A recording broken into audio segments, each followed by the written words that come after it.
Question number 1 1 जुलाई 18 ये online मिल गया page 196 on 1st July 18 sorry Dipsum Limited purchased 5,000 debentures underline करें purchased 5,000 debentures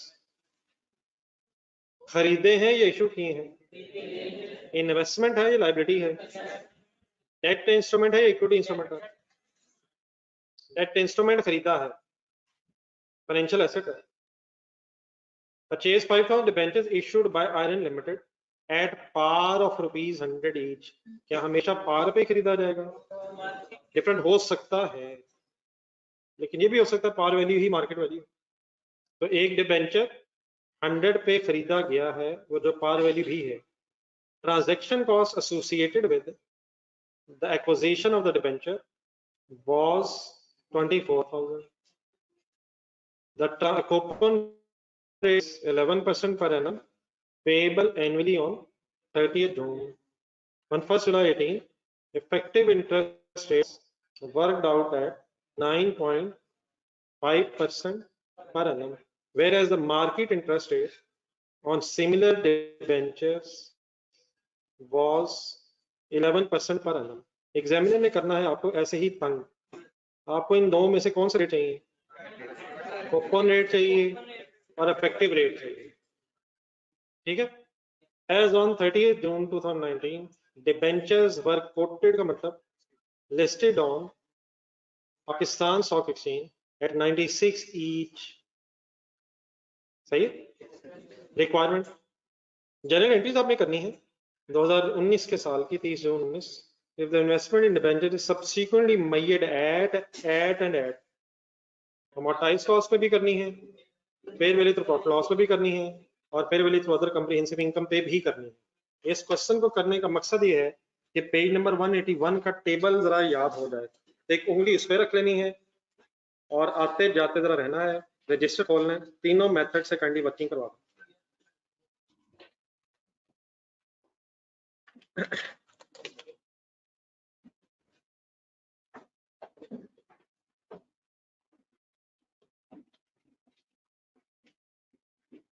जी business है gypsum limited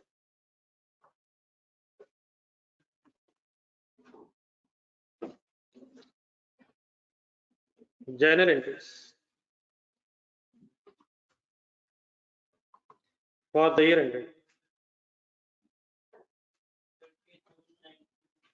30th June 2019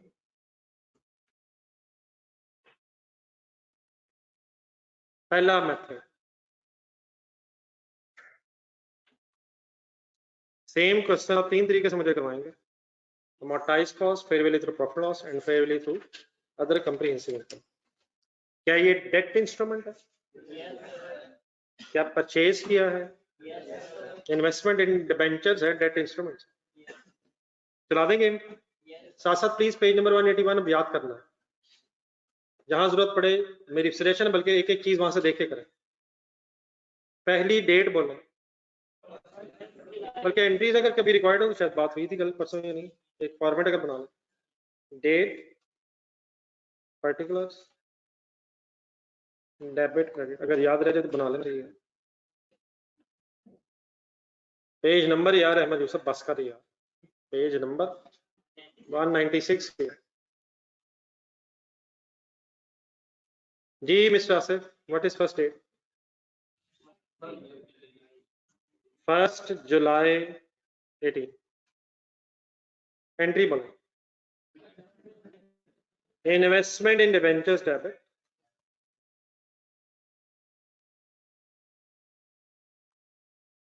cash या bank credit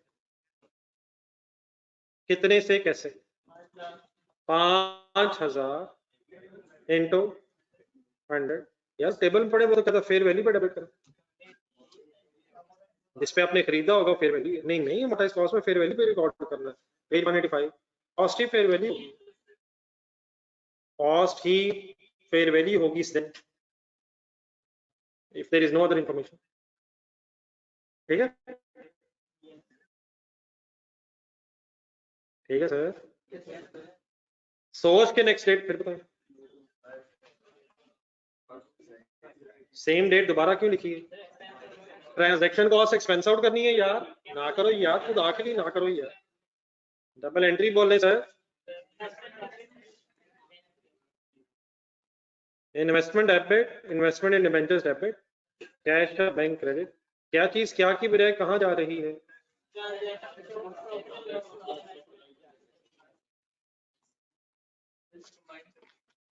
क्यों नहीं कर सकते? क्या अलहदा कर सकते हैं? मौलाना जाने दे यार।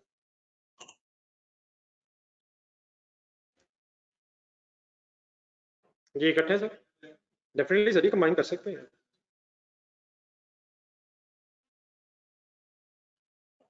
सोच के नेक्स्ट डेट बना, बाकी सारे मेथड बाद में आराम से, पहले कौन से मेथड पे बहस चल रही है? 30 जून 19, क्या करना है इस डेट पे? पहले इनकम बननी है और फिर रिसीव होनी है। अगर हम बड़े हो गए हों तो 1 साल की वर्किंग है, टेबल जहन में बना लें। शुरू करें, पहले डेट जहन में लाएं, कौन सी है? टेबल बन गया जहन में यार, 1 जनवरी या 1 जुलाई। 1 जुलाई 18, बैलेंस के कॉलम में जाएं और बताएं 5,24,000 जहन में आता है? अगली डेट बोले, 30 जून 2019। बैलेंस से कौन सा रेट मल्टीप्लाई होना है? Effective rate. कौन से बैलेंस से? 5 लाख से, 524 से, 5,24,000 इंटू इफेक्टिव रेट। कर लें, बना लें, कर लें, बना लें, मेरा ख्याल है बना लें। नहीं, मैं टेबल बना लें, रहने दें, जहन में बना लें। बना तो वैसे है नहीं, अभी कॉलम ही नहीं बने। कितने कॉलम है अपने के जहन में? कौन से 6? कौन से 4? Date, effective income, interest received, balance. देख लीजिएगा, इन बार में घबराना लीजिएगा। 524,000 ठीक है। 524,000 मल्टीप्लाइड बताएं जी, इफेक्टिव रेट पूरे साल का। वो क्यों? Every other thing remain same, पूरा साल पूरा। सोच के बल्कि पहले अमाउंट बताएं। ये टेबल के कौन से कॉलम की अमाउंट है? ना ना ना, सेकंड कॉलम की। अब ये सेकंड कॉलम की है, सेकंड कॉलम की है, मेरा ख्याल कॉलम बना ही नहीं। सोच के एंट्री बताएं। इन्वेस्टमेंट डेबिट याद आ जाएगा, investment debit, interest income credit, profit and loss पे है, इनकम प्रॉफिट एंड लॉस में, प्रॉफिट एंड लॉस में यार, और कहाँ? अदर इनकम यार। सेम डेट मैंने फिर क्यों लिख दी है? सवाल में लिखा तो है नहीं, लिखा भी हुआ है और ना भी लिखा हो तो यही अज्यूम भी करना है। ढूंढने कहीं लिखा हुआ है, रिसीव्ड ऑन कब है? ढूंढने जरा, 30 सितंबर, 30 जून। पेएबल एनवरी ऑन, ये तो पेएबल है, वो पे करेगा इंशाल्लाह, हम रिसीव करेंगे। किस कॉलम की एंट्री करने लगा हूं मैं? Third column. कैलकुलेट कैसे होता है? Open rate multiplied by nominal value. कितनी है? 5 लाख कैसे? 5,24,000 है। 5,000 इंटू 100, 5 लाख ऐसे मल्टीप्लाइड बाय 11%। 55,000 की सोच के एंट्री।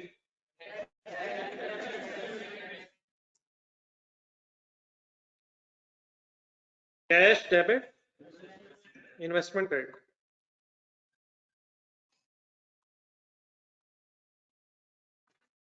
Any confusion?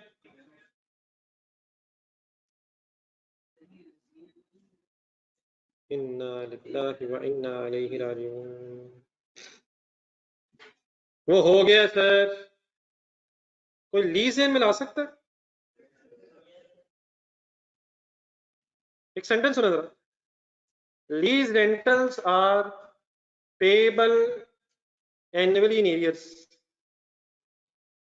अभी सुनोगे सेंटेंस आपने, lease rentals are payable annually in advance. नहीं, सवाल मेरा वो नहीं है जो आपके जहन में आ रहा है। सवाल मेरा ये है कि जब आप टेबल बनाएंगे तो क्या अज्यूम करेंगे कि अगर एंड में पेएबल है तो एंड में पे हो गया है, और अगर शुरू में पेएबल है तो पे हो गया है। अनलेस ऑफ कोर्स वो बता दे कि जिन डेट्स पे पेएबल या रिसीवेबल था उन डेट्स पे पेएबल रिसीवेबल पे नहीं हुआ। तो भाई ने कहा ये तो पेएबल है, तो क्या इसी दिन पे पे हुआ होगा और रिसीव भी हुआ होगा। अनलेस पता चल जाए कि नहीं पे हुआ, नहीं रिसीव हुआ, क्या ये रिसीव हो गए, वो तो कहता पेएबल है। अगर उसका पेएबल हमारा रिसीवेबल हुआ तो जिन डेट पे पेएबल होगा उसी डेट पे पे हो रहा होगा। अनलेस ऑफ कोर्स वो बता दे कि उन डेट पे नहीं है। तो ठीक है सर, कैश डेबिट करूं या रिसीवेबल डेबिट करूं? रिसीवेबल कब डेबिट करवाते हैं आप मेरे? जब पता चलता कि पे तो होना था लेकिन उस डेट पे नहीं हुआ। इसका क्या मीनिंग होता है पेएबल होना? सर प्लीज यार ये तो ना करें। आपके हॉस्टल में फॉर एग्जांपल आपसे कहा जाए कि hostel rental is payable on 31, नहीं पेएबल, फॉर एग्जांपल आपका हॉस्टल का मालिक कह रहा है, लैंडलॉर्ड कह रहा है कि hostel rent is payable on last day of the month, तो अंडरस्टूड बात होगी कि आप किस दिन दे रहे होंगे, अगले दिन, उसी दिन। हाँ, अनलेस आपको पता चल जाए कि आपने उस दिन नहीं दिया, कहेंगे तो यही है कि इस दिन रेंट देना है, पेएबल है, तो दिया होगा उसी दिन, unless we have information. Rent is payable annually in advance, किस दिन दिया होगा, आखिरी दिन, उसी दिन, अनलेस पता चले नहीं दिया। तो वर्ड तो यही यूज होगा ना, एग्रीमेंट में तो यही लिखा होगा, पेएबल होगा, रिसीवेबल होगा। और अगर हमें ना पता हो तो जिस दिन पेएबल या रिसीवेबल होगा उस दिन पे और रिसीव हुआ होगा। ठीक है मतलब,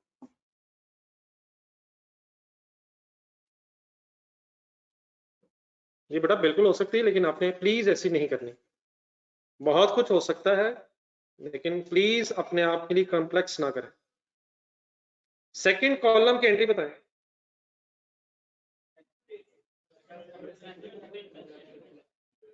सेकंड कॉलम की एंट्रीज बताएं और थर्ड कॉलम की एंट्रीज।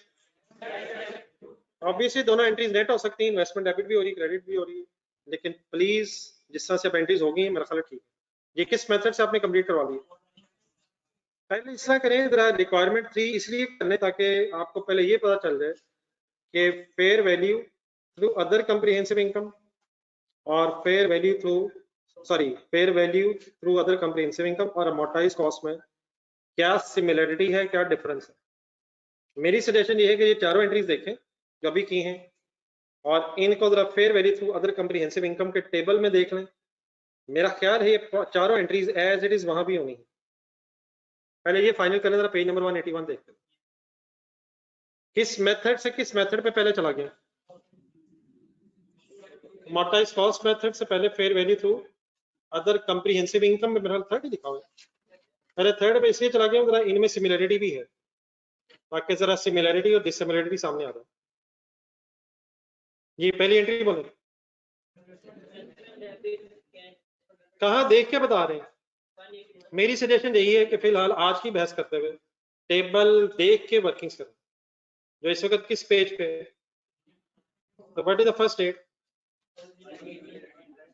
इन्वेस्टमेंट डेबिट, कैश पे।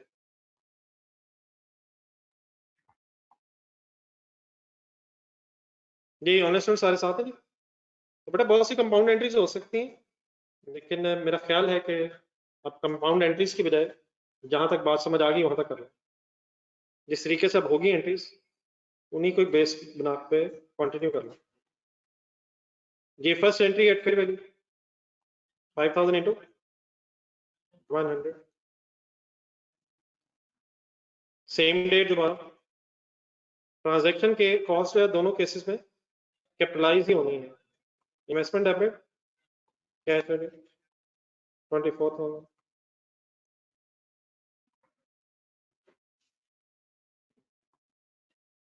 नेक्स्ट डेट 30 जून।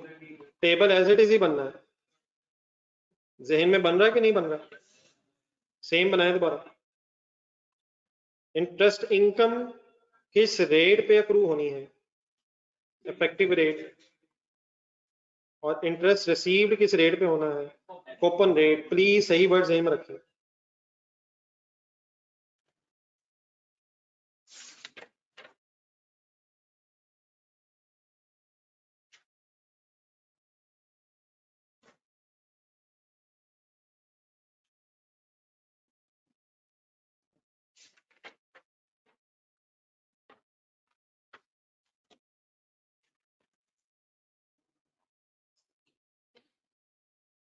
जी कितने से जी? 49,780 तक।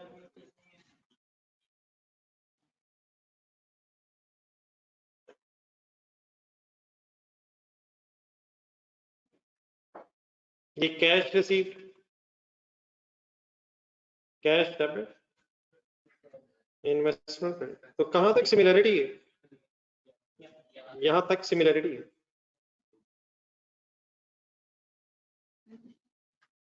जी हुक्म करें सर। 30 जून 2019 पे इफेक्टिव रेट क्या है mister Acer?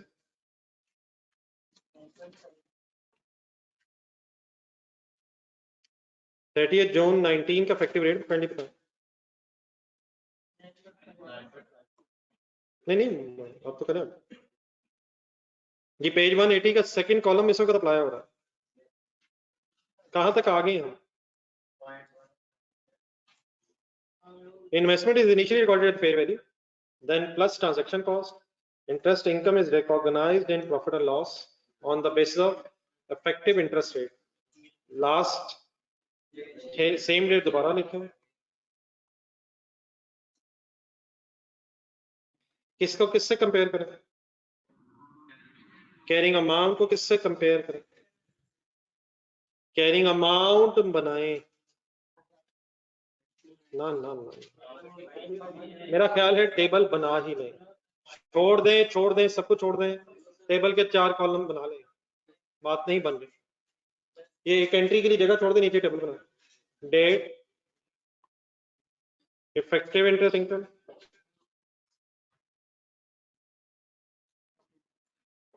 effective interest income at the rate of 9%, interest received at the rate of 11%, balance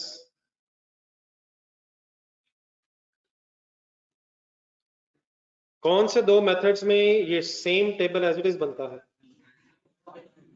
amortized cost method and fair value through other comprehensive income. 1st July 18, starting point 5 lakh जमा 24,000। क्या है 24,000? Transaction cost. करवा दे एक minute. अब effective interest income किस rate पे किससे multiply होके आती है? Balance into effective interest income. बताइए। 49,780। इंटरेस्ट रिसीव्ड किस रेट पे किस अमाउंट पे होता है? Open rate multiplied by nominal value par value whichever you want to say 55,000। Balance तक अब कैसे आएंगे? 524,000 plus 49,780 minus 55,000 is equal to 51,87,780। अब जरा दोबारा सोचना है, before any fair value adjustment हम किस कैरिंग अमाउंट तक आ गए हैं? असल में इन्वेस्टमेंट पहले 5 लाख से डेबिट हुई है, फिर 24,000 से फिर डेबिट हुई है, फिर 49,750 से डेबिट हुई है, फिर 55,000 से क्रेडिट हुई। तो बैलेंस जो है हमारा कैरिंग अमाउंट का वो 51,87,880 हो गया होगा। बाकी फिनिशिंग टच दे दिया, इसको फेयर वैल्यू से कंपेयर करें। स्टूडेंट्स आप लोग समझ गए?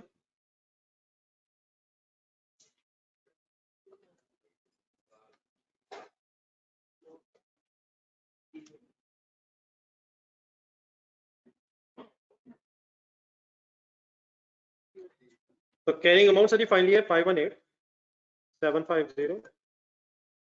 फेयर वैल्यू कितने डिबेंचर है 5000 मल्टीप्लाई बाय 96 का एक डिबेंचर लास्ट टाइम में, ये बनेगा 480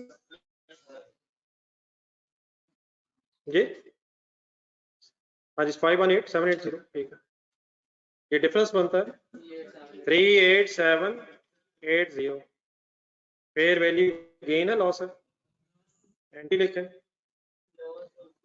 फेयर वैल्यू लॉस डेबिट, लेकिन साथ रेफरेंस लिखें कहाँ, अदर कंप्रिहेंसिव इनकम की बात हो रही है।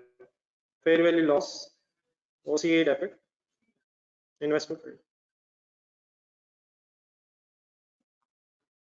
figure is 38780। Any confusion? Okay sir, तो कहां तक किस मेथड में और किस मेथड में सिमिलरिटी है? फेयर वैल्यू के कंपैरिजन के अलावा सारा सेम है, सिर्फ फेयर वैल्यू का कंपैरिजन एक नई चीज है। अदर कंप्रिहेंसिव इनकम ध्यान बनाया था, कितना कैसे नजर आ रहा होगा? 38780 नेगेटिव फिगर के तौर पे नजर आ रहा होगा।